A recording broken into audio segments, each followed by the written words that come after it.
Jesus Nazareno, awit at papuri, alay namin sa'yo.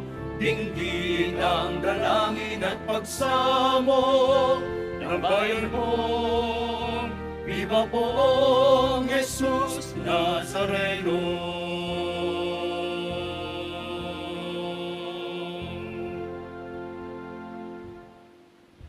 Sa ngalan ng Ama at ng Anak at ng Espiritu Santo, Amen. ang pagpapala ng ating Panginoong Hesukristo, ang pag-ibig ng Diyos Ama, at ang pakikipagkaisa ng Espiritu Santo naway sumain lahat. At sumairi. Mga kapatid, aminin po muna natin pagsisihan ng ating mga kasalanan upang tayo po'y maging marapat gumanap sa banal na pagdiriwang. Inaamin ko Sa makapangyarihang Diyos at sa inyo mga kapatid, na lubha akong nagkasala sa isip, sa salita, sa gawa, at sa aking pagkukulang. Kaya isinasamo ko sa mahal na Birheng Maria, sa lahat ng mga anghel at mga banal, at sa inyo mga kapatid, na ako'y ipanalangin sa Panginoong ating Diyos. kaawaan tayo ng makapangyarihang Diyos. Patawarin sa ating mga kasalanan at patnubayan sa buhay na walang hanggan. Amen. Panginoon, kaawaan mo kami. Panginoon, kaawaan mo kami. Kristo, kaawaan mo kami. Kristo, kaawaan mo kami. Panginoon, kaawaan mo kami. Panginoon, kaawaan mo kami. Manalangin tayo. Ama naming makapangyarihan, pinalalakas mo ang loob ng mga nananalig. Niloob mong magkaroon ng katangi-tanging kakayahan si San Juan Crisostomo sa paglalahad sa iyong salita at sa pagtitiis ng mga pasakit, buhat sa mga ayaw tumanggap sa iyong mga aral. Ipagkaloob mong kaming natuto sa kanyang pinagmalasakitang ilahad ay mapalakas ng halimbawa ng kanyang pagpapaumanhing di mabubuwag. Iniluluhog po namin ito sa pamamagitan ni Hesukristo, kasama ng Espiritu Santo, magpasawalang hanggan. Amen. Magsiupo muna ang lahat.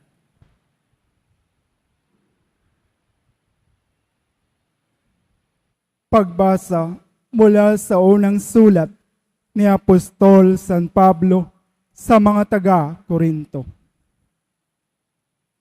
Mga kapatid, hindi ngaya't nangangaral ako ng mabuting balita, ay maaari na akong magmalaki. Iyan ang tungkuling iniatang sa akin. Sa aba ko, kung hindi ko ipinangaral ang mabuting balita, kung ginagawa ko ito sa sarili kong kalooban, ako'y may gantimpalang hihintayin. Ngunit ginagawa ko ito bilang pagtupad sa tungkulin sapagkat ito'y ipinagkatiwala sa akin. Ano ngayon ang aking gantimpala? Ang maipangaral ko nang walang bayad ang mabuting balita at ang di ko pagkuha ng nauukol sa akin bilang tagapangaral. Malaya ako at di alipin ninuman, ngunit napaalipin ako sa lahat upang makahikayat ako na lalong marami. Ako'y nakibagay sa lahat ng tao upang ang ilan man lamang ay mailagtas ko kahit sa anong paraan. Ginagawa ko ang lahat ng ito alang-alang sa mabuting balita upang makabahagi ako sa mga pagpapala nito. Alam ninyo na ang mga kasali sa takbuhan ay tumatakbong lahat, ngunit isa lamang ang nagkakamit ng gantimpala. Kaya pagbutihin ninyo ang pagtakbo upang kamtan ninyo ang gantimpala. Lahat ng manlalarong nagsasanay ay nagpipigil sa sarili sa lahat ng bagay upang magkamit ng isang putong na panandalian lamang. Ngunit ang putong na hinahangad natin ay panghabang panahon. Kaya ako'y tumatakbo patungo sa isang tiyak na hangganan at hindi ako sumusuntok sa hangin. Pinahihirapan ko ang aking katawan at sinusupil ang sarili. Baka pagkatapos kong mangaral sa iba, ay ako naman ang itakwil. Ang salita ng Diyos. Salamat sa Diyos.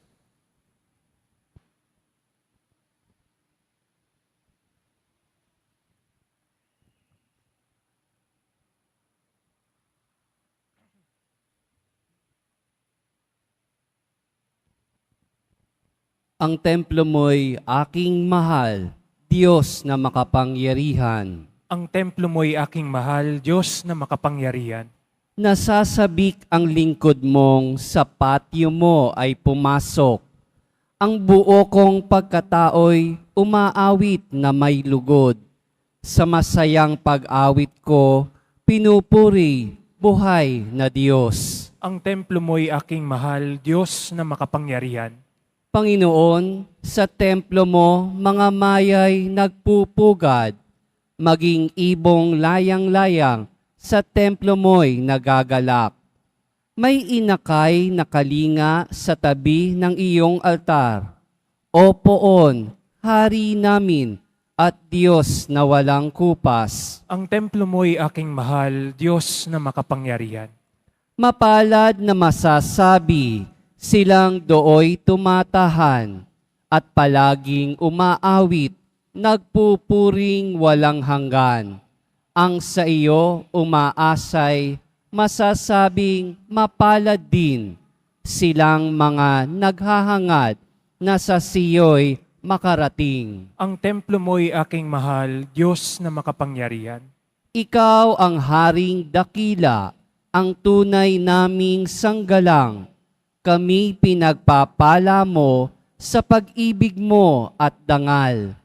Hindi siya nagkakait ng mabuting mga bagay.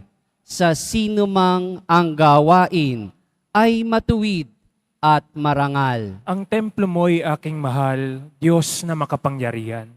Magsitayo po ang lahat.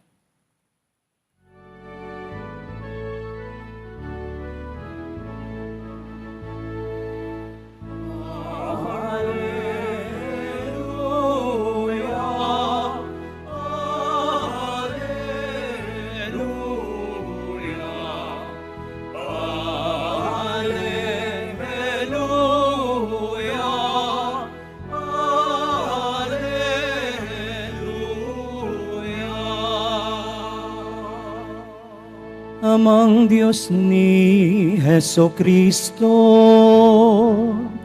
ang salita mo'y totoo, kami ay pabanalin mo.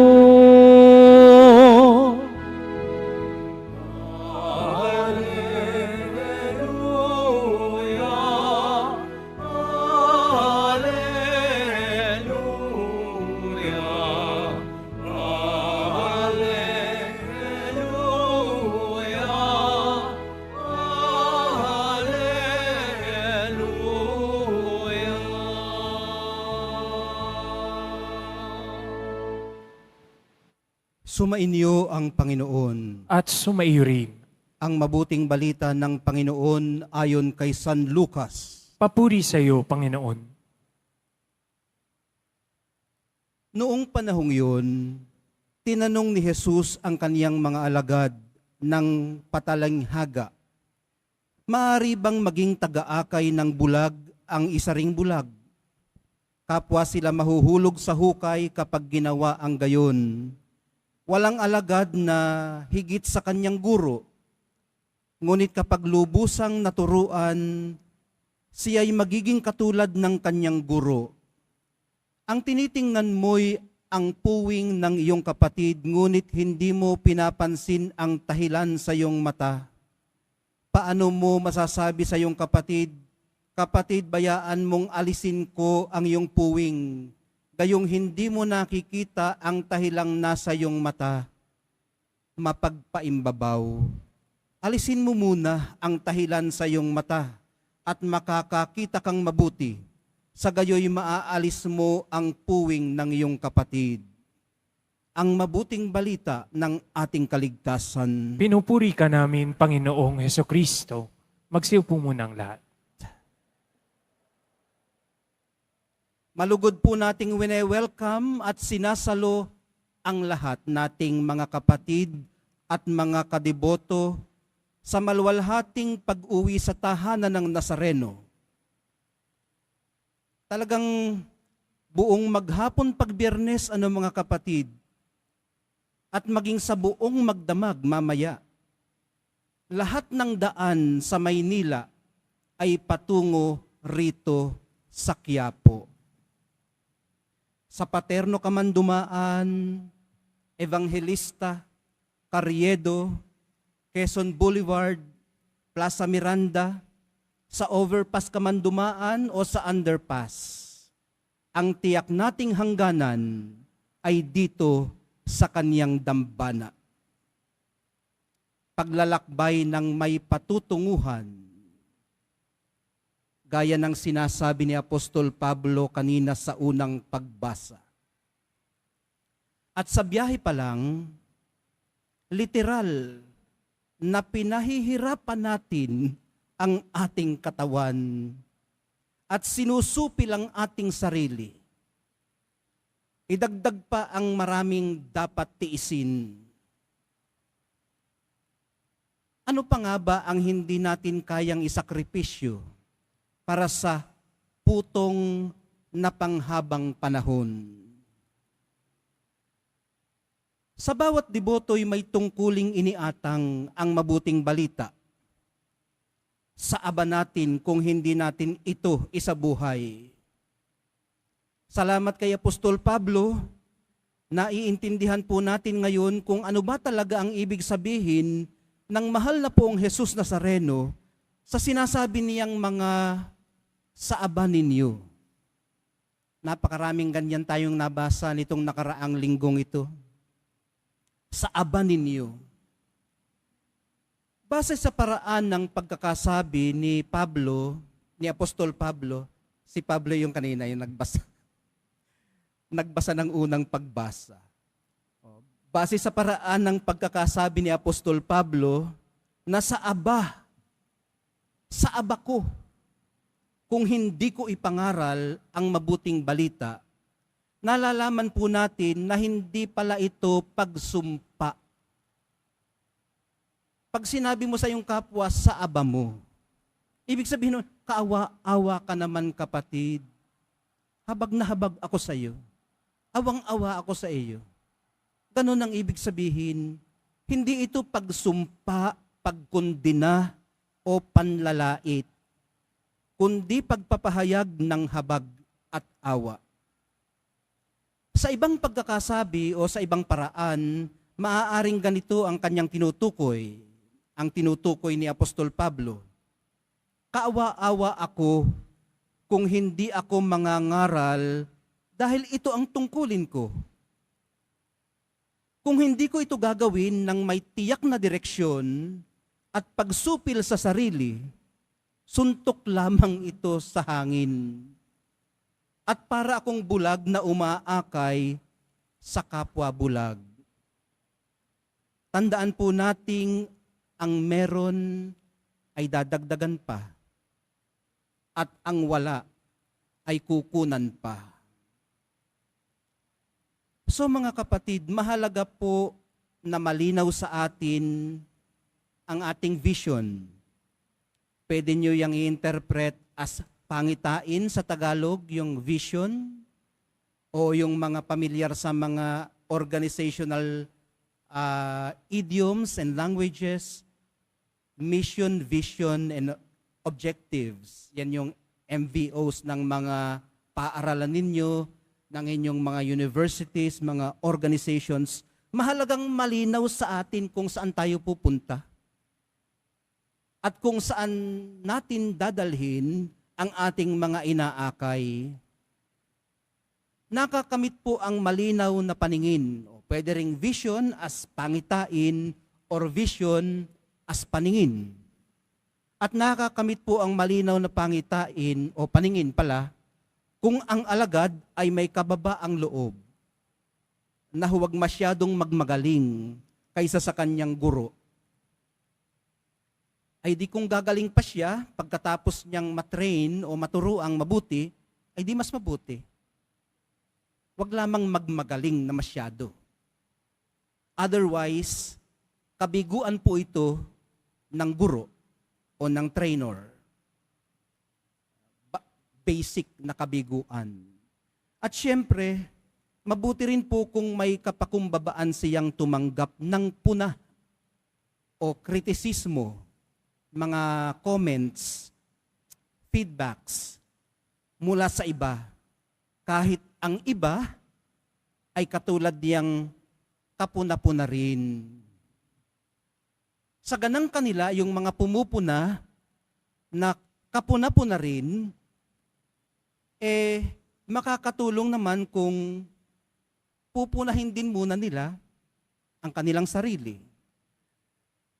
para may sapat silang kredibilidad para pumuna ng iba. Ang pagpuna po sa iba ay napifilter ng sariling puwing na mas malaki pa kung minsan sa puwing ng pinupuna. Ano po bang ibig sabihin natin ng filter? Ito po yung katulad nitong salamin na ito. Sa pagtingin ko sa inyo, nang walang salamin, ito po yung walang filter na paningin. Pero pag nilagyan ko ng salamin, kita ko pa rin naman kayo dahil malayo, pero ito hindi ko nakita. Ito na yung may filter. Tumitingin po tayo sa paligid, sa ating sarili, sa ating kapwa, sa Diyos, nang may filter palagi. Ito po yung ating mga biases at prejudices. Ito po yung ating pinanggagalingan. Halimbawa, tayo ay isang masasabi natin na aktivistang feminista. Itinataguyod natin at ipinaglalaban ang karapatan ng mga kababaihan. Pag tayo'y tumingin sa anumang sitwasyong ating hinaharap natin ito at tinitingnan natin sa punto de vista ng isang aktivistang feminista. Ayun Kung tayo ay naabuso, palagi tayong inaargabyado ng kapwa. Pag naharap tayo sa isang pakikipagtransaksyon sa kapwa, maaari nating isipin na palagi tayong iniisahan. Dahil nga sa lente kung saan natin tinitingnan yung transaksyon na yun, parang lagi tayong argabyado. At napakarami pa diyang pwedeng halimbawa. Ang ibig kong sabihin, minamahal kong mga kapatid, ang judgment po natin, yung ating paghatol sa araw-araw nating mga pinagdidesisyonan at mga sinusuri at mga dinidiscern, ay nahuhubog at nakukulayan ng limitado nating perspektiba. Ulitin ko lang po yun at ako'y nabulol. Ang judgment po natin ay nahuhubog at nakukulayan ng limitado nating perspektiba. Ano po ba yung limitadong perspektiba? Ang perspective katulad dito, pag nakatayo ka dito sa itaas, kita mo lahat. Kita ko lahat. Kahit magtago ka sa ulo ng kaharap mo at ikaw ay naghikab, kunyari, wala pa naman naghihikab. Kita ko yan. Kasi nga malawak ang aking perspective. Yung pong sinasabing makipot na perspective, yung parang kabayo na merong sangga sa mata. Kung ano lamang yung naandito, yun ho ang kanyang nakikita. Yung nandito lang. Ayun, Makipot na perspective. Okay. Ano pong ibig sabihin natin niyan? Yun pong ating limitadong pagtingin sa mga bagay-bagay ay nakakaapekto sa ating judgment.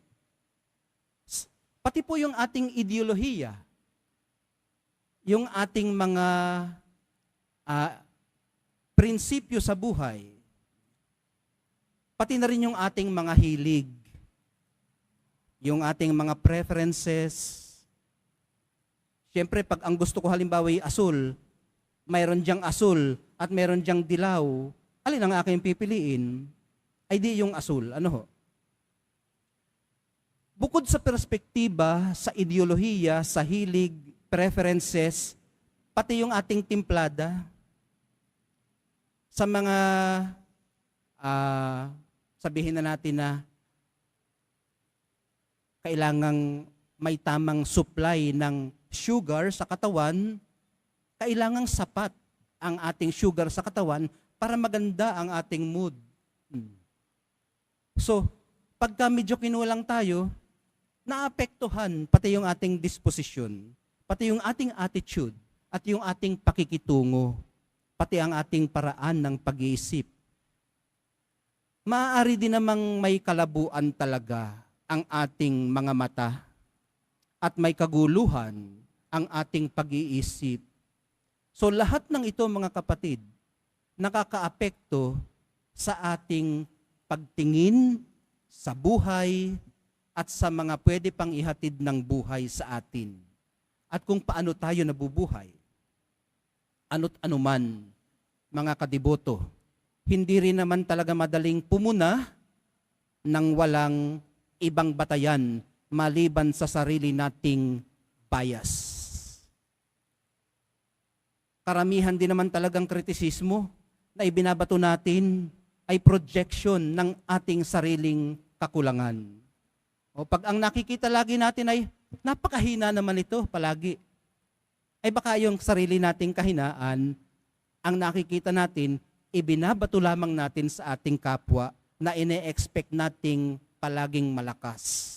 Kaya nakikita natin ang kanyang kahinaan dahil atin pala yun.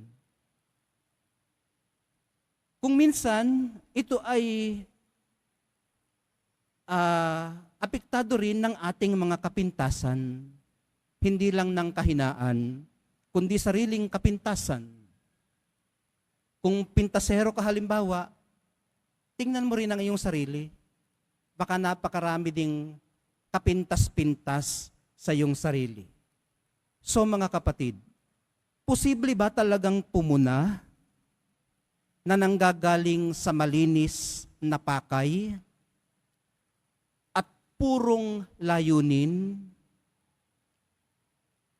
Sa konsyensya po ba natin talagang meron pang ibang pwedeng paghugutan maliban sa sarili nating gawi at kung paano tayo hinubog ng ating pamilya, lipunan at kasaysayan?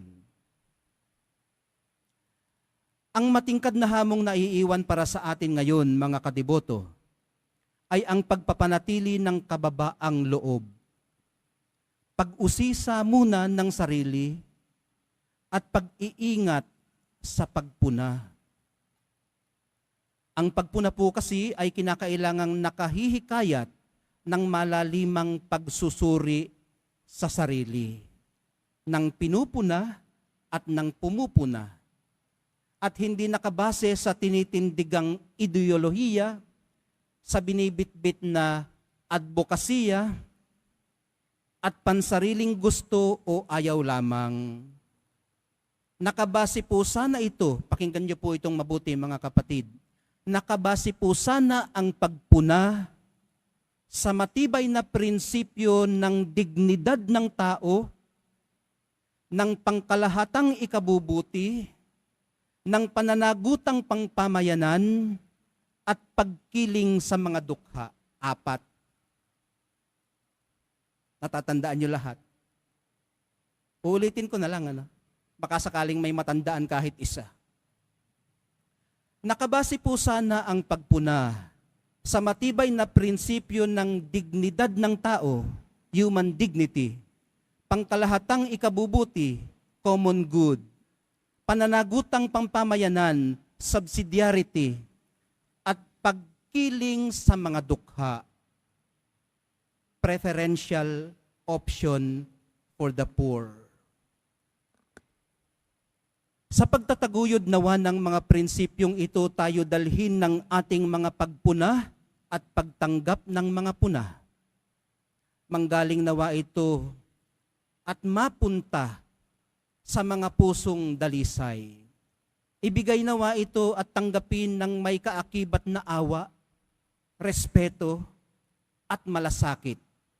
Hindi panik, hindi yabang, at hindi kahangalan.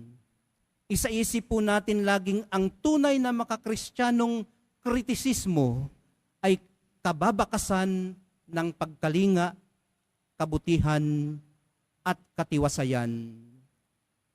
Kahit pa kung magkaminsay hindi hinihingi ang pagpuna. At kahit pa kung magkaminsan ay ibinibigay ito kahit hindi hinihingi sa pabirong paraan. Maturuan nawa tayo ng Espiritong Banal na makapamuhay sa sambayan ng Kristiyano ng may bias sa kalooban ng Diyos at sa katotohanan. Mahal na poong Jesus Nazareno, kayo po ang tiyak naming hantungan.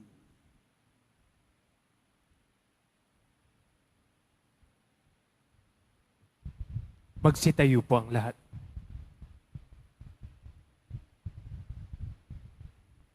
Minamahal kong mga kapatid, sa pamamagitan ng kanyang salita at gawa, tinuruan po tayo ni Jesus ng mahabaging pagpapatawad ng Ama na naglalayong magligtas at hindi pumuksa.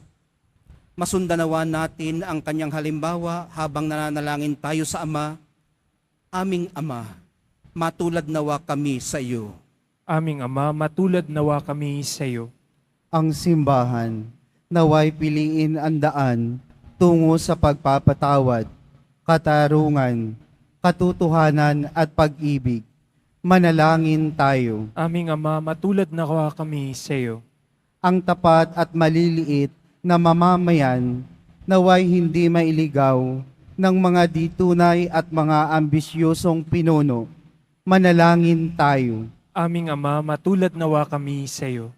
At tinawang mapigilan at mahinto ang paghusga sa ating kapwa dahil sa kanilang kahinaan at pagkukulang. Manalangin tayo. Aming Ama, matulad nawa kami sa iyo. Ang mga may sakit naway makadama ng mapagpatawad na pag-ibig at pagpapagaling ng ating Panginoon. Manalangin tayo. Aming Ama, matulad nawa kami sa iyo. Ang mga pumanaw naway tumanggap ng habag sa harap ng luklukang hukuman ng Diyos. Manalangin tayo. Aming Ama, matulad nawa kami sa iyo. Sa ilang sandali ng ating katahimikan ng puso ay lakas loob po nating iakyat sa krus at ilapag sa dambana ng Nazareno ang atin pong mga personal na intensyon at yung mga ipinagbilin sa atin ng ating mga mahal sa buhay.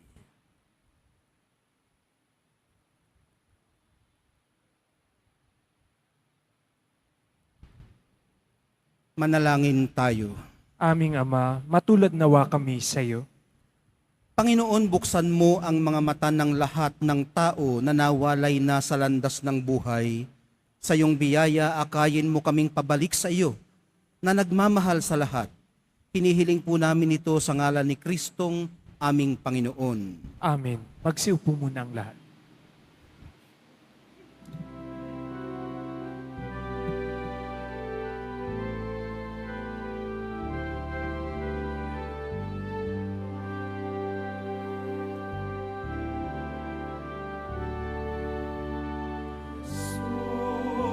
Nazareno, anak at inapay, sa tanan ay nagbibigay buhay, biyayang kaloob mo ay aming inaalay, maging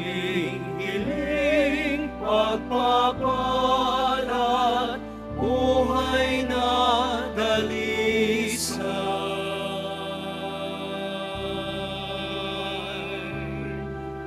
Pagpapalat, buhay na dalisay. Magsitayo po ang lahat. Halina't manalangin mga kapatid, upang itong ating paghahain ay kalugdan ng Diyos Amang makapangyarihan. Tanggapin nawa ng Panginoon itong paghahain sa iyong mga kamay, sa kapurihan niya at karangalan, sa ating kapakinabangan, at sa buong sambayanan niyang banal. Ama naming lumikha, kalugdan mo ang aming kusang loob na paghahain. Ngayong si San Juan Crisostomo ay ginugunita namin, yayamang sa kanyang tagubilin, iniaalay namin ng buong puso ang aming sarili upang ikaw ay purihin sa pamamagitan ni Hesukristo kasama ng Espiritu Santo magpasawalang hanggan. Amen. Sumainyo ang Panginoon. At sumaiyo rin. Itaas sa Diyos ang inyong puso at diwa. Itinaas na namin sa Panginoon. Pasalamatan natin ang Panginoong ating Diyos. Marapat na siya ay pasalamatan. Ama naming makapangyarihan, tunay ngang marapat na ikaw ay aming pasalamatan sa pamamagitan ni Hesukristo na aming Panginoon. Ngayong si San Juan Crisostomo ay pinararangalan sa pamumuhay niyang totoong uliran at pagiging maaasahan sa panunungkulan, kaya't si Hesukristo na maaasahan sa katapatan ay inihayag sa pangangasiwa sa sambayanan. Ang malasakit ng mga ulirang tagapangasiwa noon ay nagpapatuloy magpahanggang ngayon sa mga panalangin kanilang iniuukol, kaisa ng sambayanan mong dito'y natitipon, kaya kaisa ng mga anghel na nagsisiawit ng papuri sa iyo. Nang walang humpay sa kalangitan, kami nagbubunyi sa iyong kadakilaan.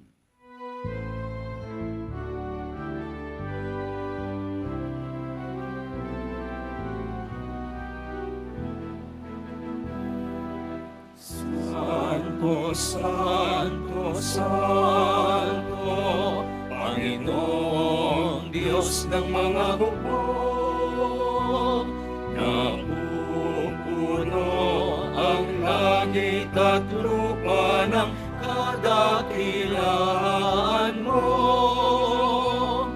Hosana, Hosana, Hosana sa kaitaasan. Hosana, Hosana, Hosana sa kaitaasan. Pinagpala ang naparirito sa ngalan ng Panginoon.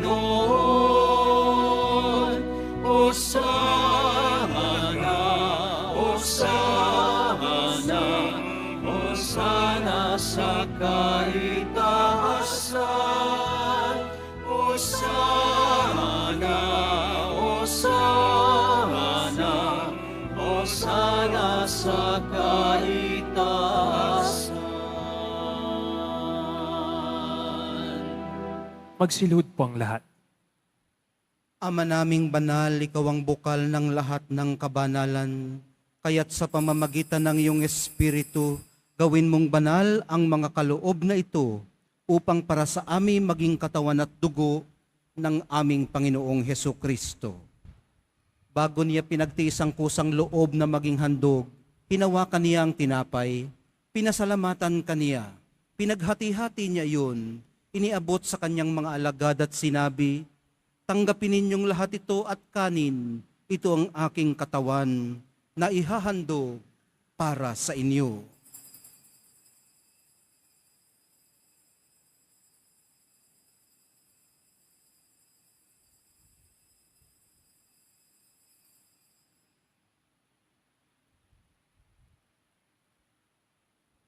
Gayon din naman, noong matapos ang hapunan, hinawakan niya ang kalis. Muli kanyang pinasalamatan. Iniabot niya ang kalis sa kanyang mga alagad at sinabi, tanggapin ninyong lahat ito at inumin. Ito ang kalis ng aking dugo, ng bago at walang hanggang tipan. Ang aking dugo na ibubuhos para sa inyo at para sa lahat. Sa ikapagpapatawad ng mga kasalanan, gawin ninyo ito sa pag-alaala sa akin.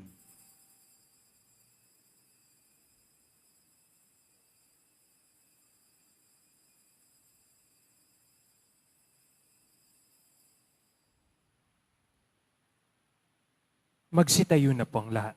Ipagbunyi natin ang misteryo ng pananampalataya. Si Kristo'y namatay, si Kristo'y nabuhay, si Kristo'y babalik sa wakas ng panahon.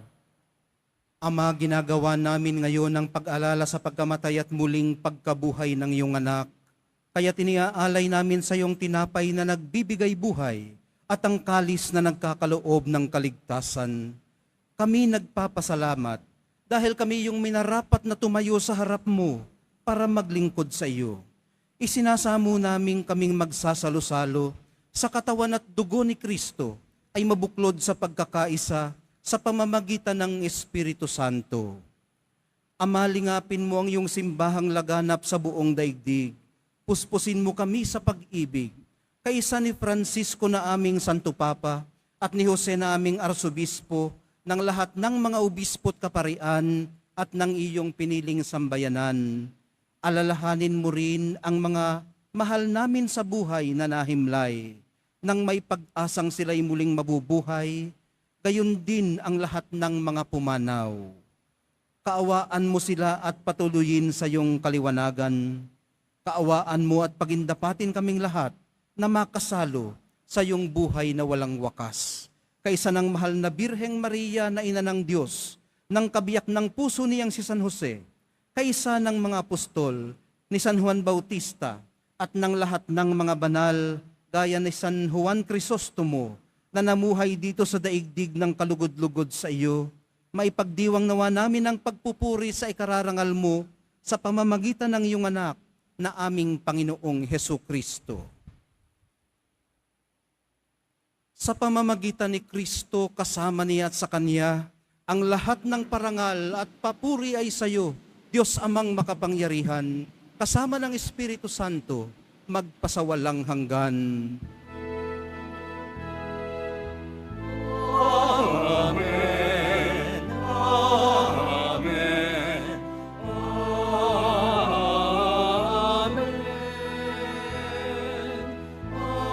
Amen. Amen. Amen.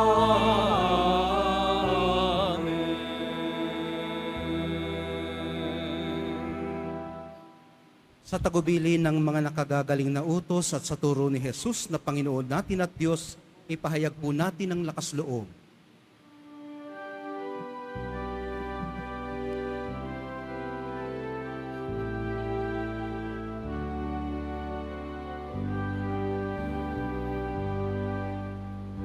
Ama namin, sumasalangit ka. Sambahin ang ngalan mo, mapasa amin ang kaharian mo, sundin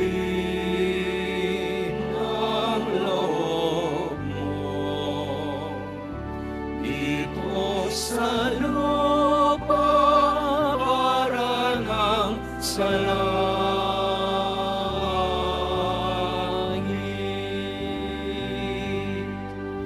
Bigyan mo kami ngayon ng aming kakanin sa araw-araw at patawarin mo kami sa aming mga sala, para ng pagpapatawad namin sa nagkakasala sa amin, at huwag mo kaming tukso at iadya mo kami sa lahat ng masama.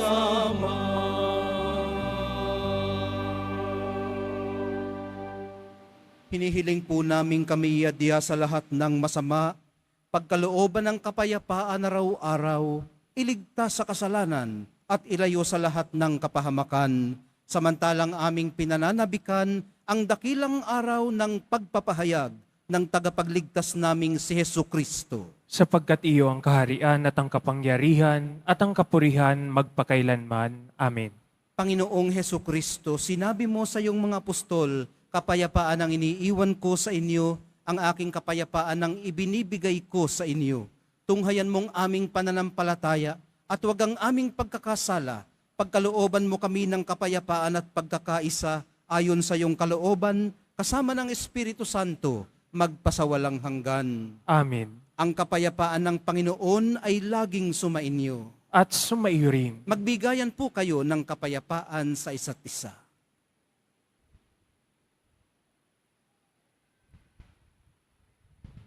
Kordero ng Diyos, na nag-aalis ng mga kasalanan ng sanlibutan, maawa ka sa amin. Kordero ng Diyos na nag-aalis ng mga kasalanan ng sanlibutan, maawa ka sa amin. Kordero ng Diyos na nag-aalis ng mga kasalanan ng sanlibutan, ipagkaloob mo sa amin ng kapayapaan. Magsilhod po ang lahat.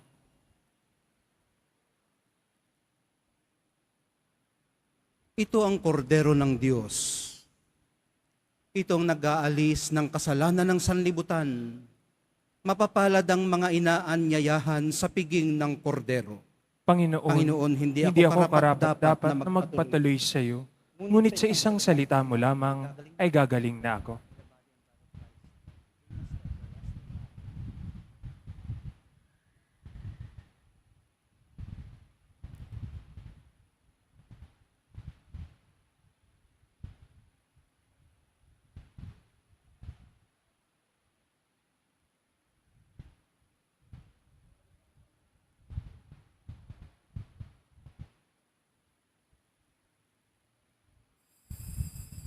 Para sa lahat ng tatanggap ng banal na komunyon, sasagot po tayo ng amin pagkasabi ng pari o ng lay minister ng katawan ni Kristo. At isubo agad sa bibig bagong mali sa harapan ng pari o lay minister. Sumunod po tayo.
Magsitayo po ang lahat. Manalangin tayo. Ama naming mapagmahal, ang pagsasalo namin sa banal na pakikinabang ay magpatibay nawa sa amin sa iyong pagmamahal at magdulot ng ibayong katapatan sa paglalahad namin ng iyong katotohanan sa pamamagitan ni Hesukristo, kasama ng Espiritu Santo, magpasawalang hanggan. Amen. Sumainyo ang Panginoon. At sumaiyo rin. Mahal na poong Jesus Nazareno, inihayag mo sa pamamagitan ng krus ang walang maliw na pag-ibig ng Diyos sa sangkatauhan. Pakinggan mo ang kahilingan ng iyong angkan na nagsusumamo sa iyo. Makamtanawa nila ang inyong katugunan at tanggapin ang kasagutan na may utang na loob na tinatanaw. Basbasan din po ninyo at pagpalain ng kanilang mga pinasasalamatan at pinagsusumakitan sa araw-araw, pati na ang daladala nilang mga imahin at dasalan. Matagpuan din po nawa nila ang kanilang mga hinahanap. Sa pamamagitan ng bendisyon na ito, naway maalala nilang mga pangako nila noon sa binyag na ikaw ang kanilang iibigin at paglilingkuran bilang Panginoon magpasawalang hanggan. Amen. At pagpalain nawa kayong lahat at ang inyong pamilya at mga komunidad ng makapangyarihan at mapagmahal na Diyos, Ama, Anak, at Espiritu Santo. Amen. Taglayin po ninyo sa inyong pag-alis ang kapayapaan ng mahal na poong Jesus Nazareno. Salamat sa Diyos.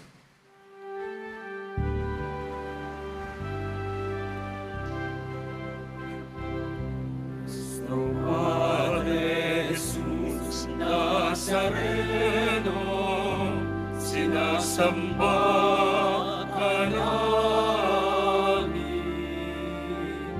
pinipinto ka namin, aral mo ang aming buhay at kaligtasan, nuestro Padre Jesus Nazareno, iligtas mo kami sa kasalanan. Ang krus mong kinamatayan ay sagisang ng aming kaligtasan. Nuestro Padre Jesus Nazareno, kinarangan ka namin. Nuestro Padre Jesus Nazareno, dinulwalhati ka namin. Nuestro Padre Jesus Nazareno,